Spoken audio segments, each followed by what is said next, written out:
Well, hello everyone. This is Data Driven Formula One, and as usual, Patrick, Henz, and Ganna Pogrebna here. Hello, Ganna. Hi, hello, Patrick. All. Yeah, so today we're talking about 1961. So yeah, already.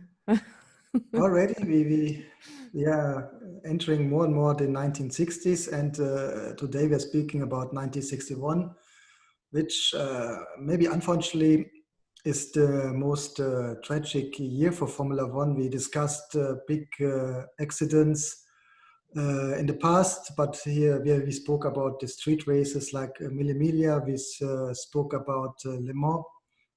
But this year we had it also in Formula One, which I think is the most tragic accident in the sports up to today, with 16 deaths. Mm-hmm.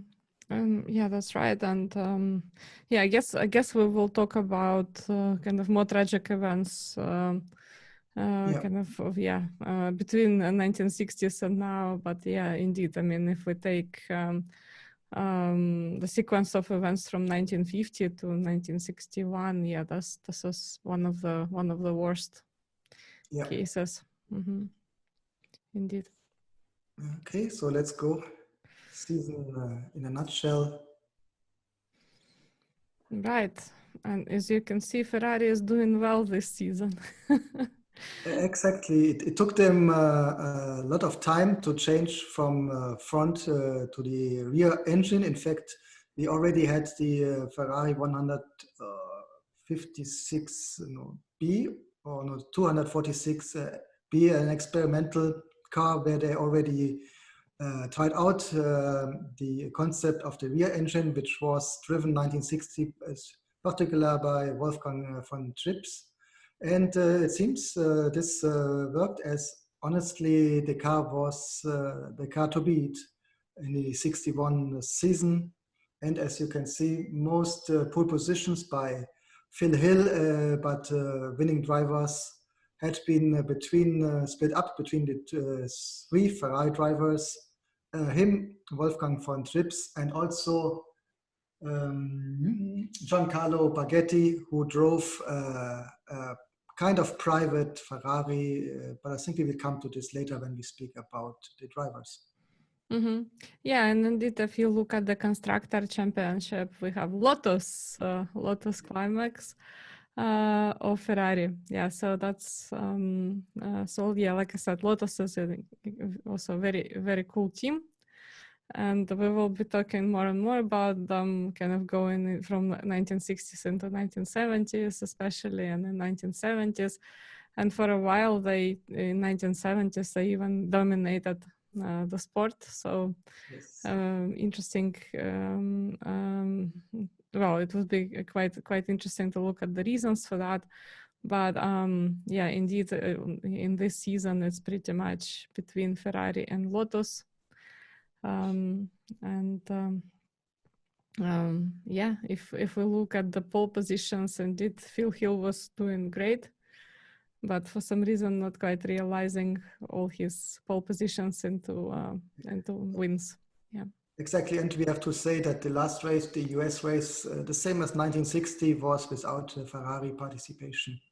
Mm-hmm. Yeah, yes, and there as you can see Jack Brabham, who was pole position and had the fastest lap, but was sort of robbed of the victory by Ines Ireland. I mean, not robbed in any kind of bad sense, but in a sporting sense. Yeah, right. Yeah, and Lotus Climax, and yeah, we haven't seen many kind of wins from Ines Ireland so far. So, but yeah, it's good to see him finally in the table. Again, very noteworthy driver that we mentioned before, but yeah, we haven't really seen him in much in the tables. And yep. Yeah. So let's start looking into the single races. We have Monaco as the starting of the 1961 season, and here Stirling Moss had his first victory. So we not saw the Ferrari dominance as in the later races. Interesting, it was a quite hot race due to the climate, and here, Stirling Moss to survive this race. He took out the side panels of his Lotus 18 to stay cool, and also interesting, the Lotus 18, we already saw it in the last year, so it wasn't the newest car, but I think thanks to the quality of the drivers, still had been quite competitive that season.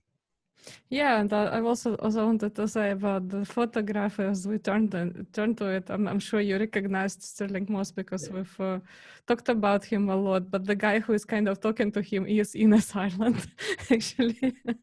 So that's yeah, and this is a photograph from the Netherlands, Netherlands race, and from the year 1961.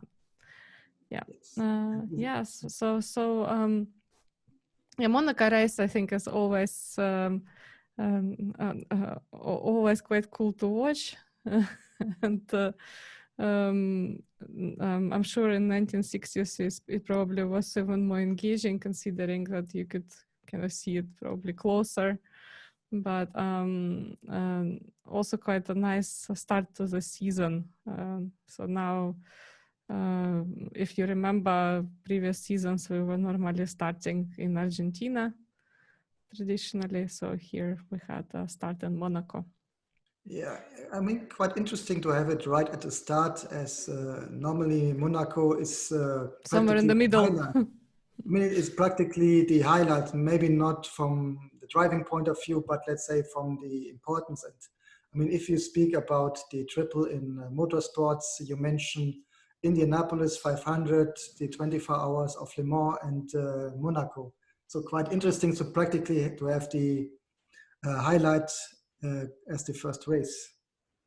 Yeah, but I mean, no, there are obvious reasons for that. The political risks in Argentina were such in 1960s that you probably couldn't hold many races there, and this is why, yeah, indeed, it's kind of a strange. A strange position for a Monaco race, but yeah, in 1961, it's, you know, the competition started with Monaco. Yes. Yes, and you may also consider the climate. I mean, races, for example, like the Nürburgring, you cannot have in March, or also quite risky to have it in like in the 2020 season in October, because in October or March you can have a meter of snow in the Eifel. So you have, and here a place like Monaco is quite safe, even early in the spring or late in the year. Yeah, I was just gonna say that, you know, for a person who went to Silverstone many times, I can tell you that having the British Grand Prix in summer doesn't help, because normally you still have rain and quite cold weather most of the time. Sometimes, you know, sometimes you get lucky and it's sunny and it looks like summer, but other times you don't. Exactly. Yeah. And, okay. It's also true for Zandvoort, which is practically in the dunes, right at the sea, so also a little bit risky with the weather. And here we start to see what we will see the whole season, the dominance of the new Ferrari with the rear engine. As most of the races, Phil Hill had the pole position, but had been overtaken by his colleague Wolfgang von Trips, who also won the race. And typically what we saw, also like in the 1950s, maybe Ferrari wasn't the strongest with the aerodynamics or the setups in general, but they had the strongest engine. So we will see in the whole year that Ferrari has been the fastest on the long straights, but in the curves, the Lotus was a little bit superior. Yes, and like you said, this is where we started to see the differences because, yeah, indeed, in one case you had a team that was very much interested in aerodynamics, and the other one not so much interested in aerodynamics, but interested in engines. Well, like Patrick explained before, Enzo Ferrari wasn't a fan of aerodynamics originally.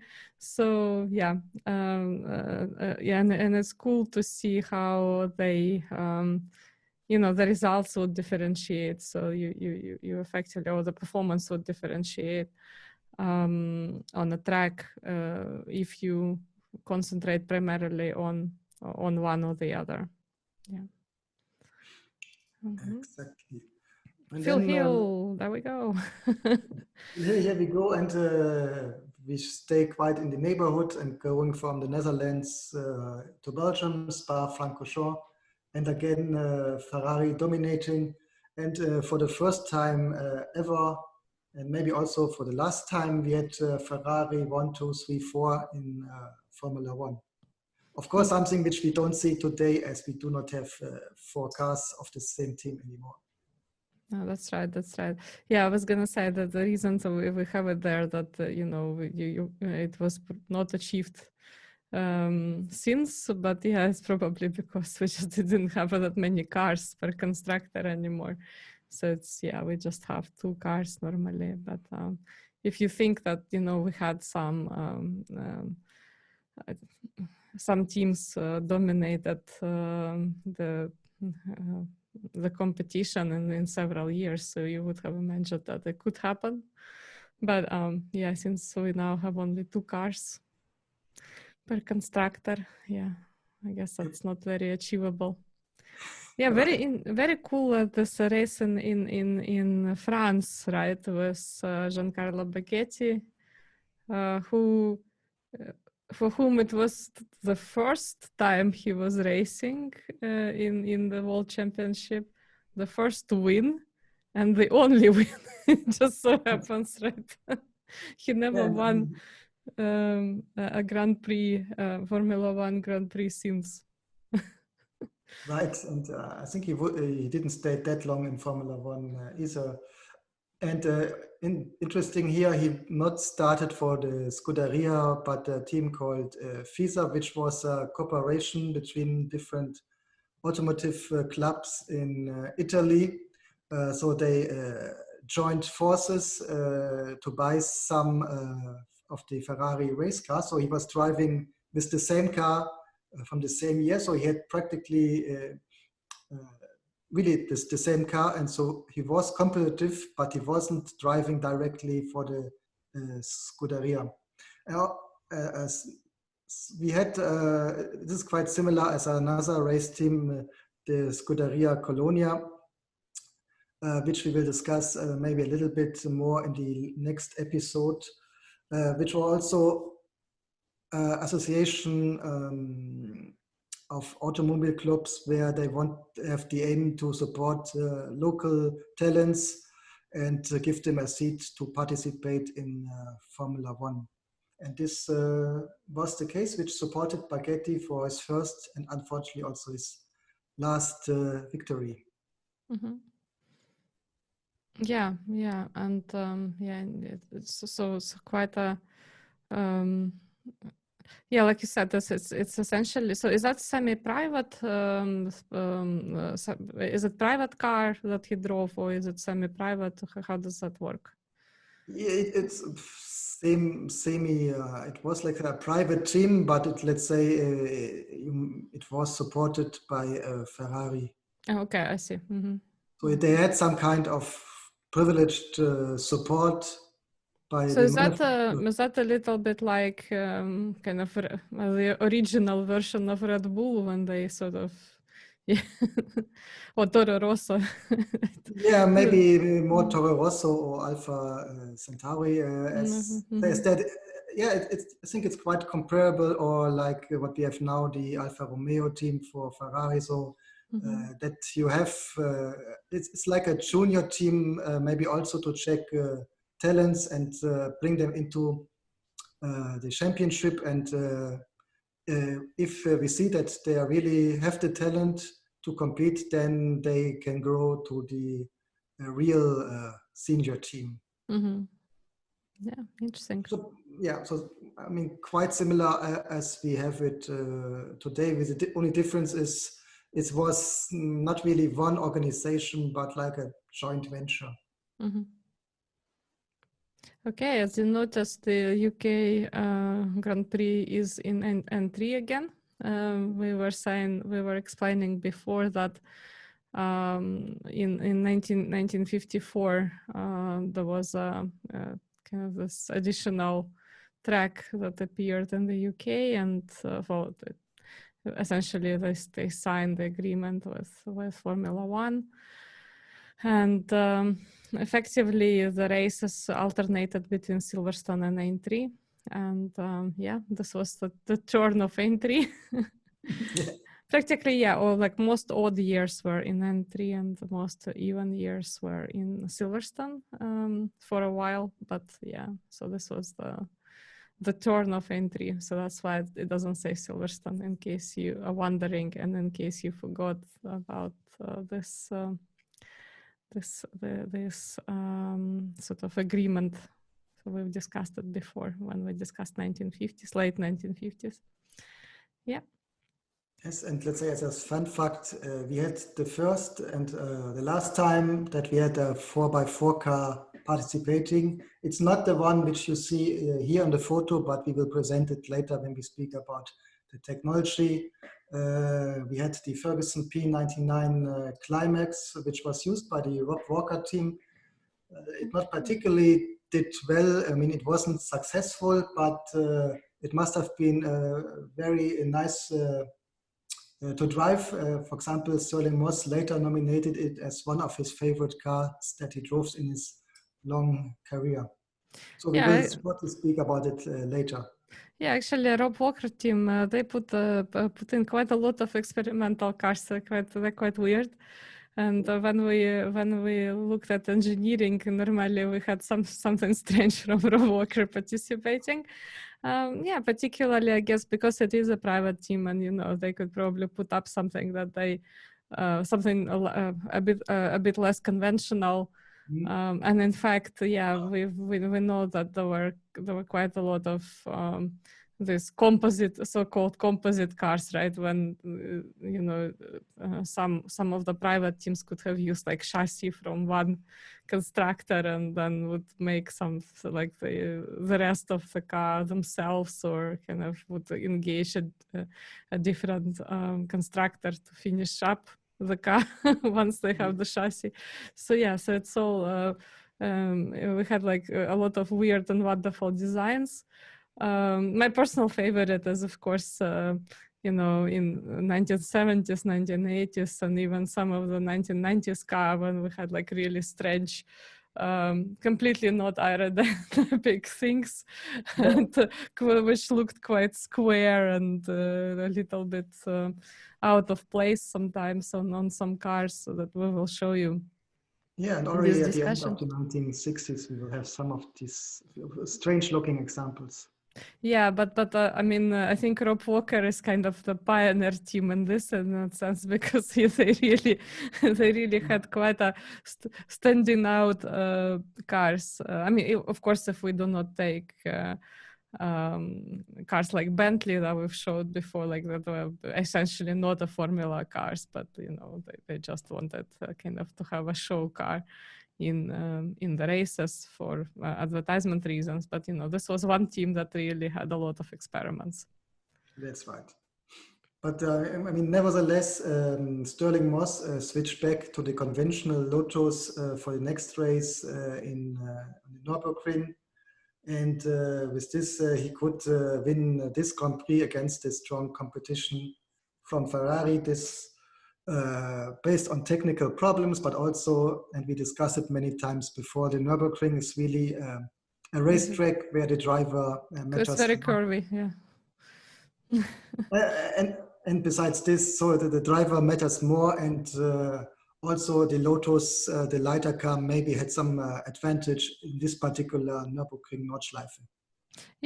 So, but like you said, I mean, there's not many straight lines in there. So if Ferrari was better kind of on a straight line in that season, yes, and Lotus on sort of turns, then definitely this is the circuit that gave Lotus probably the most competitive advantage. Yeah. And, besides Monaco, which also had been won by Lotus. Yeah. So that's what we kind of see, and you can kind of guess which from the final results that we showed you earlier, which circuits were more curvy and less of a straight line type of circuits by just looking at the winner. Yeah. You can figure that out. Yeah. Mm-hmm. And with this, we are coming to Monza, which very fast track. So no surprisingly, the Ferraris had been dominating. It's also the home kind of the home circuit.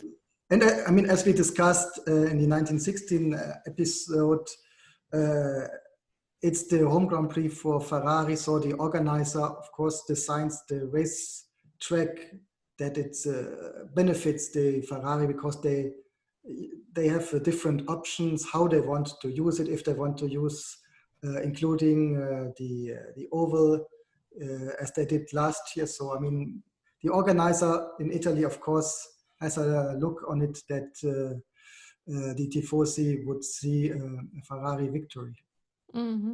But that's also, it's also the home Italian circuit, so you have a lot of time to practice there, and most of the practices. I mean, I don't know about now, but back in the day, for sure, I imagine now it's the same. Would be happening on that circuit. Yeah. Yes, and maybe there's also some kind of interactions between the manufacturers and the track organizers, track designers. I mean, maybe the Italian race culture had a focus on the engine. So the people who wanted to organize the races designed tracks with long straights in opposite to other countries. So I assume we have here some kind of holistic interaction between racetracks and manufacturers. Mm-hmm. Well, let's get back to the race itself. So this was the last time we had a kind of long 10-kilometer, right? 10-kilometer race, and ended up quite tragically, particularly for Wolfgang von Trips, who died. And actually, there is footage for this. So if you guys out there are interested in the sequence of events, you can actually see there is quite a lot of video footage from the day, you can actually kind of reconstruct what happened. Exactly. So I think this is one of the first times where the accidents you could see practically live. So the information was much faster spread than in earlier of these accidents. So it was, as you said, quite a tragic accident, as the two cars from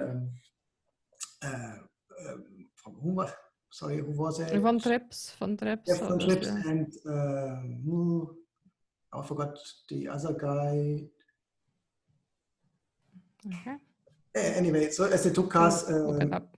Mm-hmm. Yeah, we will see it. I think on the name. I will tell you later inside this presentation. So the two cars come together before the curve, and unfortunately, Wolfgang von Trips he lost the control of the car and raced into the. Yeah, he collided with Jim Clark's car. Exactly. Yeah, that was the name I was looking for. And with this, not only he at once died on the racetrack, but also 15 of the spectators. Mm-hmm. So with this, it was the most fatal accident in the history of Formula One, and this luckily up to today. Yeah, and if you and I guess the difference between the current races and and the races back in the day was that despite this tragic accident, the race kind of went ahead. Yeah. So it wasn't stopped, and essentially it was kind of kept running despite the fact that it was pretty clear that it was a very serious collision, and normally you would expect that it would be stopped by let's say, that.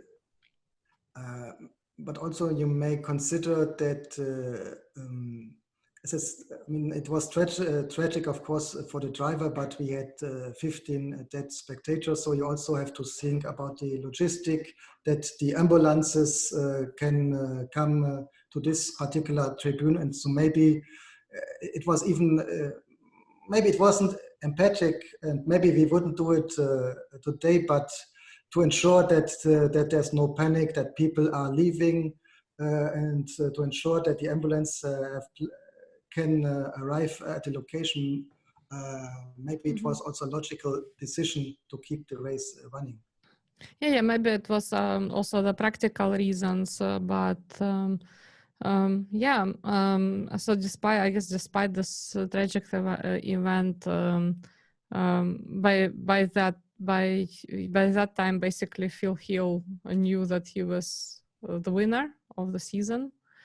So in a sense, not in the race. He only learned that he died from trips after the end of the race. So yeah. I mean, as at the end of the race, it was then clear that Phil Hill would win the whole season, which is why when we went to the States, Ferrari could afford not going there and just kind of miss the whole thing, because they already knew the result. And also obviously the death of Wolfgang von Trips had an effect again on Phil Hill and on Ferrari probably. So they probably decided that it was a lot more important to stay and prepare for the next season, and try to find a replacement for Wolfgang von Trips rather than go to US and try to compete there. Yes, and also interesting to know, and before going to Monza, von Trips was leading the championship. So and he only would had been required to become third to become the world champion. And we will discuss a little bit the different predictions. We discuss what would have happened when we hadn't had the accidents, for example, or if he not had died in the accidents, to see who would have become a world champion. So we do a little bit predictions in the episode, particularly about von Trips. Important in the 61 season, to become world championship, in the calculation have been included only your 5 best results. We have to think that the cars haven't been done that robust than today, so we had many technical problems. For this, the organizers decided that only the 5 best results get counted, and based on this, after the Italy race, none of the other competitors had the opportunity to catch up with Phil Hill, and that's another reason why there was no need for Ferrari to go to the US. I mean, interesting, we earlier discussed in the 1950s why we had the Indy 500 in our agenda, and discussed a little bit about the marketing, the importance for marketing of the Formula One races, meaning winning on Sunday, selling on Monday. So, and it's already the second time that Ferrari decided not to go to the US, because based on the standings, there was no need. So it seems that in the beginning of the 1960s, they not saw the US market as that important to market their car inside Formula One, even if you may say most probable they would have won in the US, so it would have been a great way to present the strengths of their cars. But they thought that the costs are much higher than the potential marketing benefit. Yeah, I guess after Alberto Ascari's participation in Indy, Indianapolis, they probably lost interest. They probably thought that it's not worth the effort. Probably the benefits did not outdo the costs for this, and this was part of the reason why they haven't gone to the US much.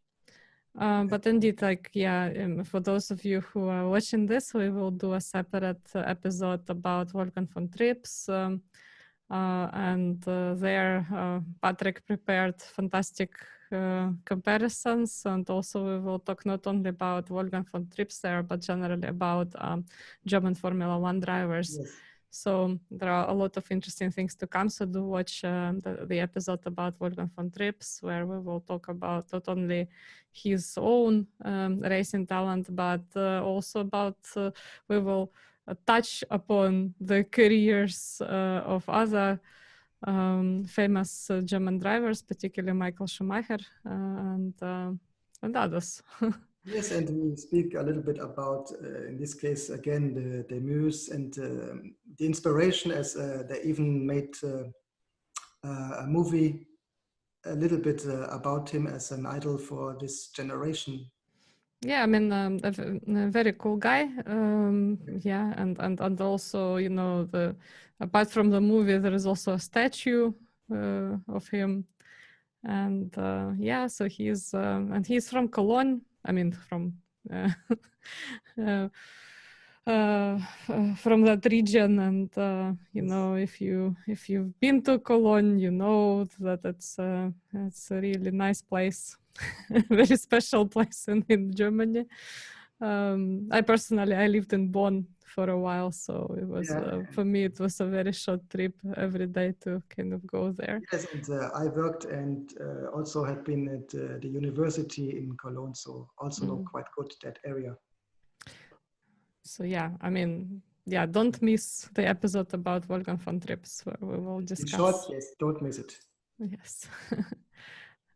There's Ines Ireland again. Now in kind of now in a more recognizable photo where he's actually looking into the camera. And he got lucky in the US, and he won it, despite, like I said, that Jack Brabham probably could have scored a win there, because he was he had the pole position and he also had the fastest lap. But that day Ireland was faster. Yes, and again, as we discussed earlier with our Italian talent, it was the only victory for Ines Ireland. Mm-hmm. Yes, indeed. So yeah, and we kind of, like I said, we kind of talked about him for quite a while now, but we haven't seen him in the winning. In the winning grid match, but finally he scored that win. Yes, you have to be on the right time at the right place. Yeah, but also, I guess this is what we're going to talk about in later episodes, where when you have kind of the lead driver and the second in line driver.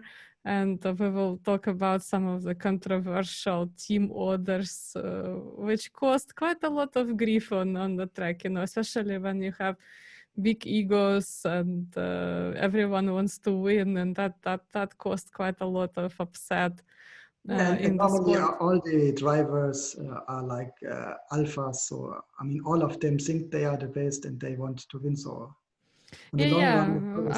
absolutely. But we also do know examples, especially in later years, when we can listen to the conversations on the track, how it affected, drivers' fate, in fact, and then how the drivers actually communicated with the team. So because obviously no one wants to be the second in line, everyone wants a chance to win. And sometimes we also know of the fact of several facts when the drivers would not listen to the to the so-called team orders, and they would go, you know, they would basically try to still overtake, and when they saw an opportunity to win. Yeah, exactly.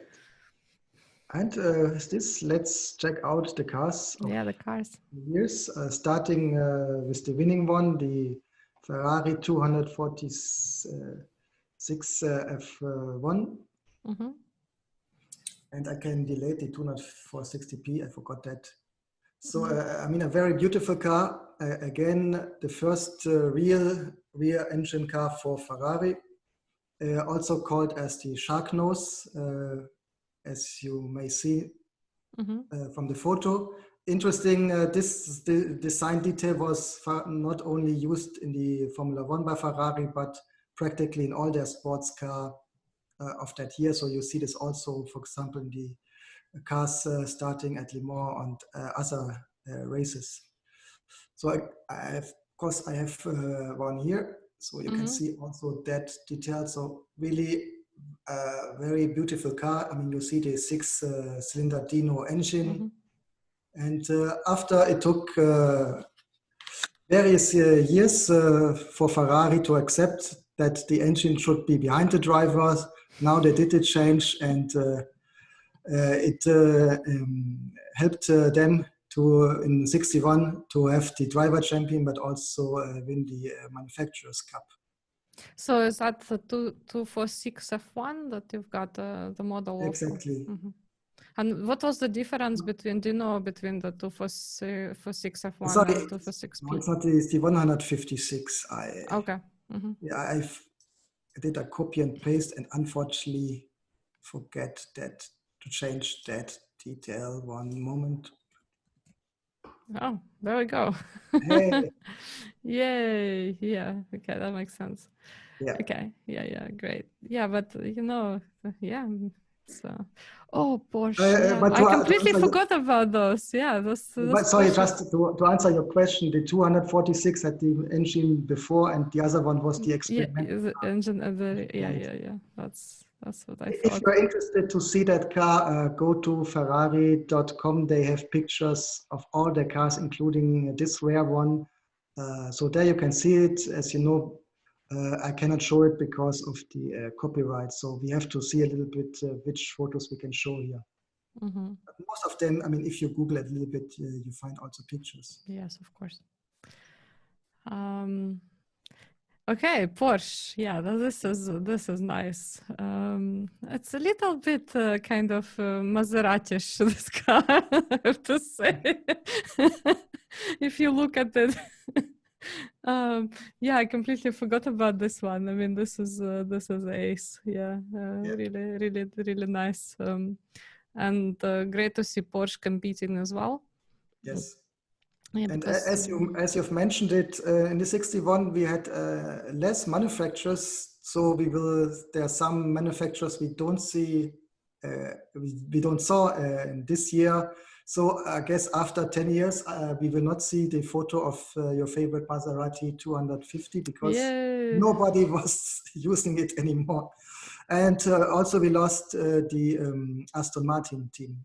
Yes, well, that is a shame, really, because you know Aston Martin, it's normally a very cool piece of engineering, but I guess as we explained earlier, they really struggled with reliability of the car.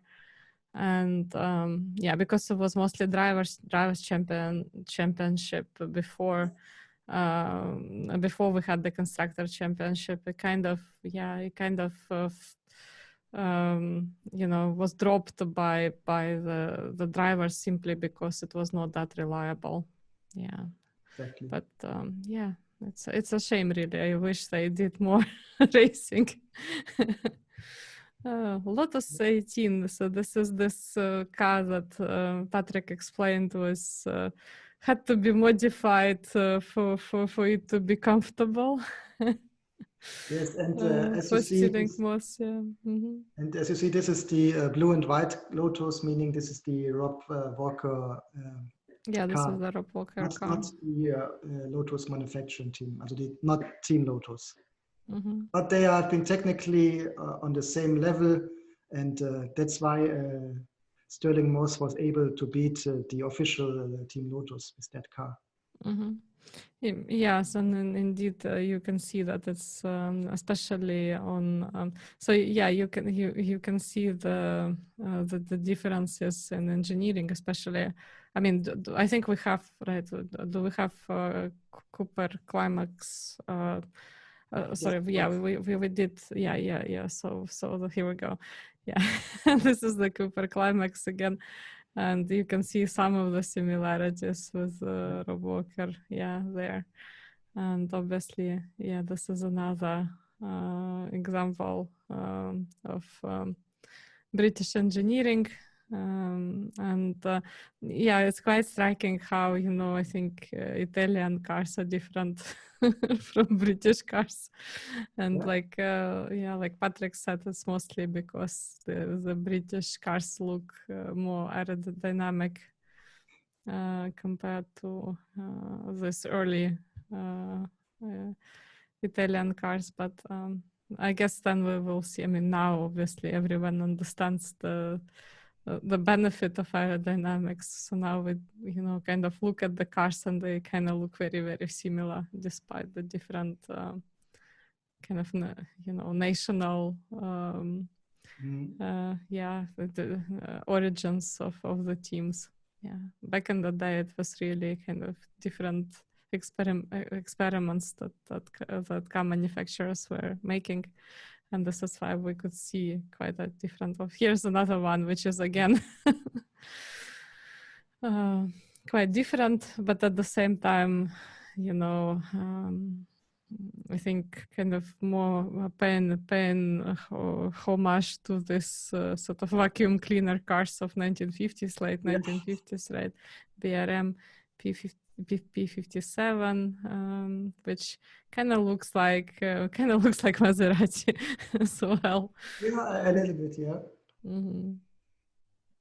And with this, we're coming to the car we already shortly spoke about, the Ferguson P99, the Formula One's only 4x4 car, and also I think the last new Formula One car with a front engine. So this was the last development of a front engine Formula One car up to today. Yeah, I was gonna say looks cool, but yeah, you could see the engine in the front, and maybe this is why it wasn't the winning car at, in the end. So maybe that's the reason for it, because maybe it was a little bit too late. Yeah, I can imagine it was also quite a bit heavier than. Yes. Than the rest, which is why. But looks, I guess it was more convenient to drive. I can tell why Sterling Moss was like, that was kind of cool, because it's almost like, sitting in Rolls Royce compared to a karting car. I can imagine the seat is pretty comfortable in that. Oh, wow. I wonder where you could actually find this car. I would really like to see it. Yeah. Maybe we have to Google it. I mean, the photo looks still quite actual, so it seems that some museum or some collector has it. Yeah, I'm sure it could be found in a museum or collection. By the way, if you're watching this and and if you've seen it in some museums, do tell us where to find it. Yeah. I would actually really like to see it live. Looks like a luxury car for the driver. Yeah, very, very, very interesting how it would perform against others. Yeah, exactly. And then we're coming to the drivers. I mean, we already discussed Phil Hill. Jeez, again. Yeah, for some reason he's not Phil Hill, but in Asylum. But yeah, he should be Phil Hill, indeed. Like it should be, and soon it will be. In a second. Here we go. So Phil Hill, he won with 1 point advantage against Wolfgang von Trips. And this was already the points after the Monza race, and as none of the others could catch up with Phil Hill, and Ferrari decided not to take the long trip to the US and stay in Europe and concentrate on the next season. And so Phil Hill became the first US champion of the Formula One. Mm-hmm. And then we also have Stirling Moss, and like I said before, you know, it's kind of a shame that he didn't win in 1958, and you know, you now see that he was basically, yeah, a lot of things have to come together for a driver to win. So obviously you have to have good constructor, and you know, the skill is not enough, and you have to be in good health condition. And that just didn't, I mean, I know that it's, I mean, it's still 1961 probably was when Stirling Moss was completely able to win. But, you know, obviously the constructor was not as favorable as in 1958 for him. And yeah, it's really a shame, because in 1962 we had all this tragic sort of events after which he couldn't quite compete at the same level anymore as a driver. So he didn't have the time to wait for a better constructor.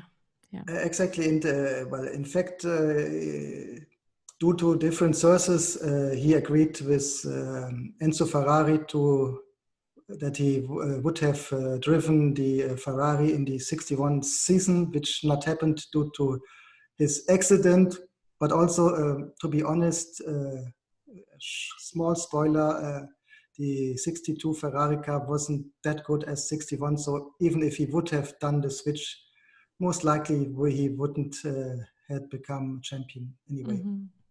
Yeah, so it's you know, it's basically, yeah, being competitive in Formula One is it's a very tough. It's a tough sport, and you not only have to be in great physical and mental shape, but also have the luck with, you know, with the constructor, and that doesn't happen every year, and situation changes very, very quickly. Yeah. Oh, here we have the correct Ines Ireland, which is great. And again, instead of Jack Brabham, we have Guns, I think. Yeah, anyways, it's okay. Yeah, the Dan Gurney, indeed. And yeah, and well, we got Richie Ginter at Ines Ireland, right? Yeah. Okay, yeah. So we have this Richie Ginter, the third of the Ferrari drivers, and Ines Ireland in the official Team Lotus. Mm-hmm. And you know, winning the race this season. Yeah, exactly. That's right. And then finally we have first time in our top 9 Jim Clark also driving for Team Lotus. Yeah, and it should be Team Lotus probably, not Team Lotus. We're not doing very well today, but I mean, I guess it's good. It's yeah. But so yeah, just in case you're wondering, we do look at the slides. Both of us look at the slides obviously before the before we do the recording. But yeah, I mean, sometimes, as you can see, we're not perfect. We miss things. Or somebody sabotaged the slides. Yeah, both of us probably not looking very closely to the driver lineup, but that's okay. Bruce McLaren is there, as you can see, with Cooper Company, and Giancarlo Baghetti driving this, you know, sort of semi-private FISA, right? Yeah, and as shortly discussed, he wasn't that long in Formula One, so he was still continuing in other races, and maybe that's also the reason why we not have such a nice portrait from him, like from all the other drivers. Mm-hmm. With this, we're coming to the Constructors Championship. Only 5 teams here. As said, we had less than still last year. No surprise, Ferrari winning. But then we had Team Lotus, Porsche, quite surprisingly good this year. And then Cooper Climax and the BRM Climax. Mm-hmm. And here we see, by the way, Baghetti in his Ferrari. So this is not the Scuderia Ferrari, but the FISA Ferrari. Mm-hmm. Yeah. That's right. Behavior. Oh, wow. Well, the character, yeah, the character of the year for me. Oh, what I guess, yeah, I guess the character of the year for me would be Ines Ireland. Yeah. Because, after waiting for quite some time, he finally scored his win. And I think that just deserves a mention. Yeah, I don't know about the notable wins. There were quite a few, but maybe considering the tragic events of Monza, we could say that Wolfgang von Tripp's win would be probably should be there as the win of the of this year. And obviously the Monza accident is the most notable accident. Yeah, no question about that. Most tragic accident. Yeah, strategically, several interesting strategies there.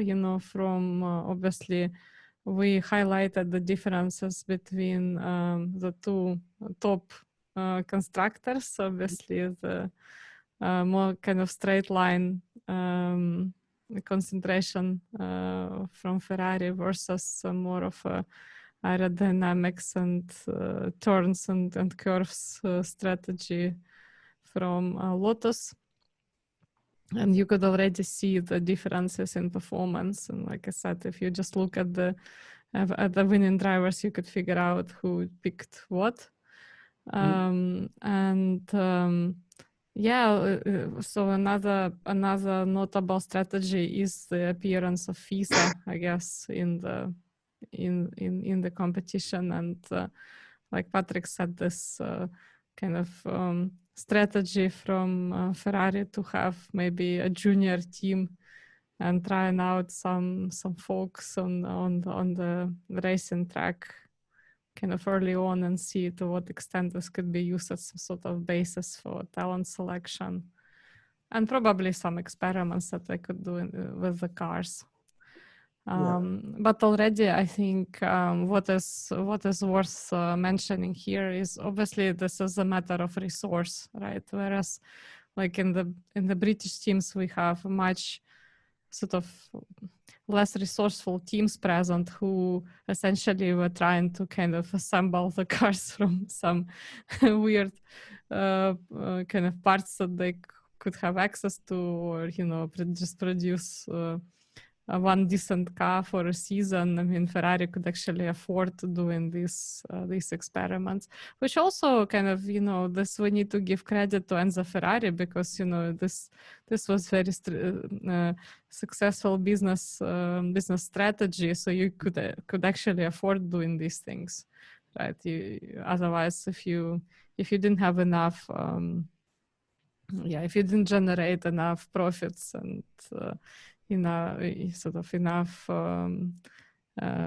wouldn't have enough resources to resource the drivers and to resource the engineers, you wouldn't be able to do that. Yes. So, and I would add this to the notable strategies. This business strategy from Ferrari to really don't go to the last reason and somehow not using this marketing opportunity.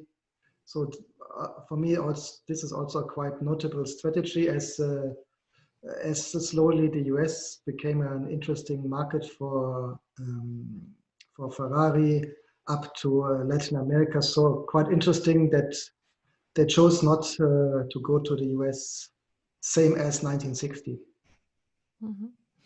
Indeed, and like I said, it's probably because the previous trips didn't pay off, and they did try. I mean, in the late 1950s, that they were trying to compete there, but yeah, I guess it just was not.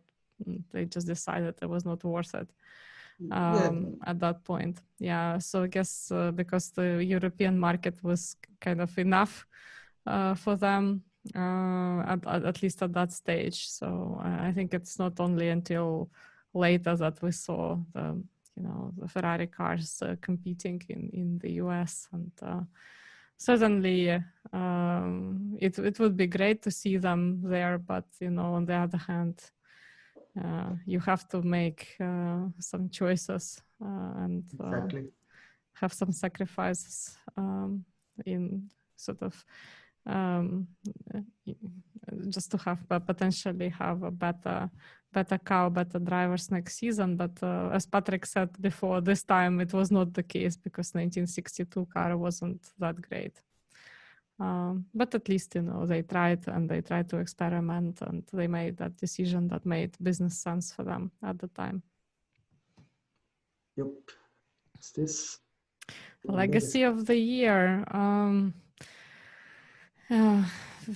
So unfortunately, yeah, that would have to be connected. To me, it would have to be connected to Monza. Yeah, And it was the most tragic accident in the history of Formula One. So unfortunately, this is the legacy of that season. well, I mean, it also could be, like maybe spinning it more on the positive side, is that we finally saw a German driver that was very competitive and could have won the championship, right? Whereas before, I mean, we mostly talked about people either from Italy or France or UK, or we had an episode on Jack Brabham. So it's basically Anglo-Saxon countries. I know I do apologize to Aussies people, or Aussies and Kiwis over there on the other side of the screen. So if you don't consider yourself from an Anglo-Saxon country, what I meant was English speaking, of course, and kind of culturally closer to maybe Yes. UK or US. So we saw drivers from these countries, or we saw a lot of Italians and kind of Argentinians. So it was very so it was quite a concentration of talent in other places of the world. But I mean, we have to remember that Germany gave us very cool drivers, and drivers who on some of the achievements have not been beaten to date, I believe. And this was an example when we had the first time, for the first time in the history of World Championship, we finally had a person from Germany who was competitive and could. At least if you speak about modern Formula One, we had already successful German drivers before the Second World War. Another important point, and we will come back to this in the episode about von Tripsis. You remember we are in 1961, so it was important that we had here again German drivers, especially such a very sympathetic one, because of course after the World War, Germans still had the reputation of being the bad guys. So important trips based on his personality was very well perceived. He was, and he had much to support the image of Germany in the beginning of the 1960s. Yes, indeed. And, we saw with, I guess, the reputation of Germany was already lifted by Mercedes in the 1950s. So I guess, yeah, I mean, I'm just wondering to what extent the reputation of Germany was sort of affected by the World War II, and You know, we can only speculate, I guess, but yeah, it is indeed true that you had you know, very I guess the person I have to say that, yeah, when we were discussing then for the Fun Trips episode with Patrick, I said that I don't actually know that much about Wolfgang von Trips, but what I do remember is some of the interviews that you could kind of the footage that you could see. And I mean, I think he was like one of the kind of kings of PR, because he was really good on TV, and, you know, speaking like a very cool speaker. And, you know, that is kind of partly, I guess, why he was so popular. Of course, he was like very good looking guy, and, you know, could also speak and represent, and was very articulate.